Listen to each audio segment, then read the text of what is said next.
Besides, demonstrations have been held in Khulna, Feni, Rajshahi, Jahangirnagar University in protest of the attack on Bangladesh Assistant High Commission in India's Agartala. Student people took out a protest procession from Shantidham intersection in Khulna city. The procession passed in front of the Assistant High Commission of India on Shamsur Rahman Road in the city of the Shohid Adik Park. At his time, a large number of people and army members were deployed in front of the Assistant High Commission of India.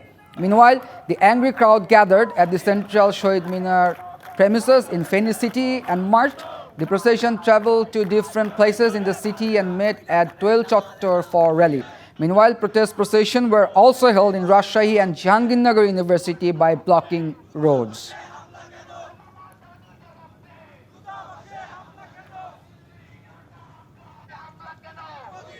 নগদের সর্বোচ্চ বার 167 টাকা রিচার্জে পাবেন 1 লাখ টাকা পুরস্কার। আরও আছে প্রতি সপ্তাহে পুরস্কার ও ক্যাশব্যাক।